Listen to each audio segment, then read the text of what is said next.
I'm a little late on this one, but the 4th and final season of Suicide Squad Killer Justice League is here. And just like every other season, it's brought a new character, a new Elseworld, incursions, infamy sets, notorious weapons, and more to the game. However, before we dig into all of that, with Season 4, the developers have implemented a brand new feature that I know a lot of players have been asking for, and that is an offline mode.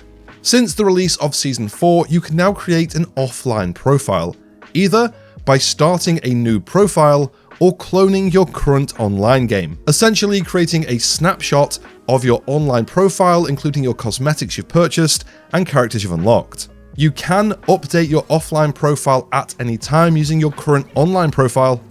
However, you cannot change an offline profile into an online profile. Now, this is some pretty great news given the following bad news, and that is that Season 4 will sadly be the last season for Suicide Squad. I imagine we will still be getting the mid-season update, but after that it looks like the game is moving into maintenance mode. There has been nothing said about any servers shutting down, so the game will still be up for anyone who wants to play online or with friends.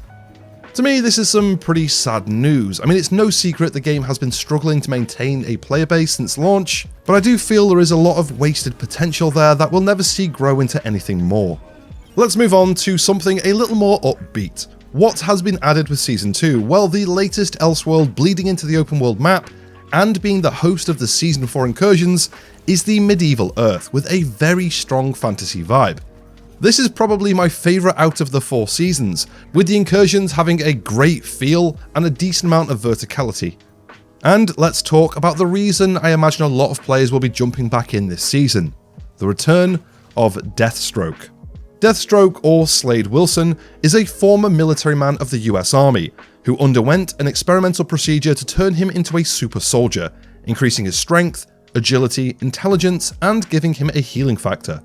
This led to Slade becoming a mercenary and gaining the reputation of the world's greatest assassin. While in Arkham, Slade was approached by Amanda Waller with a job: hunt down and end Brainiac, which he did, one after the other, until he stumbled upon Task Force X. To play, Deathstroke has a few interesting tricks and a traversal that can take you a pretty good distance across the map without having to touch the floor. For his traversal, he uses a grapple-like kunai, which he's able to throw out and latch to any surface, or just to thin air, pulling himself forward. On top of this, Deathstroke also has a kinetically charged suit, which gives him bursts of speed which he can use to dash forward on flat ground or in the air, meaning you're able to bounce between this dash and his kunai grapple, alternating between them to go a pretty solid distance. He can also use his suit to hover while aiming, although I'm not entirely sure how this works.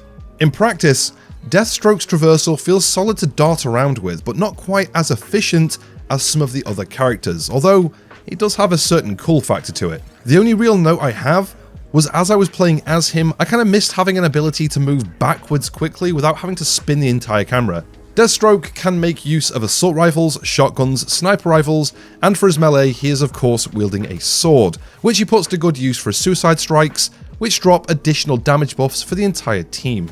His 3 talent trees are one-man army with a focus on firearms, sword for hire focusing on melee and suicide strikes, and fastest killer alive with a focus on traversal and his traversal attack, the kunai burst, where he explodes in a shower of throwing kunai.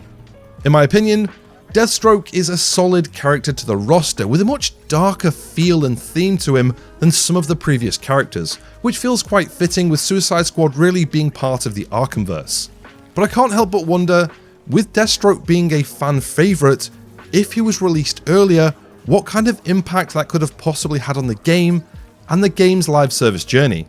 With Season 4, we also have the Gorilla Grodd infamy sets, and notorious items based on Dr. Psycho, Mad Hatter, Al Ghul, and more. Overall, for the final season, I think this is a pretty solid one, with a character players been waiting for, and one of the better looking Elseworlds. It's just a shame that it also carried some sad but expected news. I imagine this will not be my final coverage of the game, however. I will most likely be doing an overall breakdown after the release of the Season 4 mid-season, which I imagine will wrap up and conclude the story. I'll also be putting together a Suicide Squad Killer Justice League Should You Play as part of a Should You Play series I'll be releasing as we roll into 2025. To finish off, let me know how you feel about the curtains closing on Suicide Squad's seasons. Do you see lost potential, or was this something you saw coming from a mile away? Let me know in the comments below. If you want more looter and going into 2025 MMO content, make sure to subscribe and hit the like button on your way out. Thanks for watching, have a great day, and I'll catch you in the next one.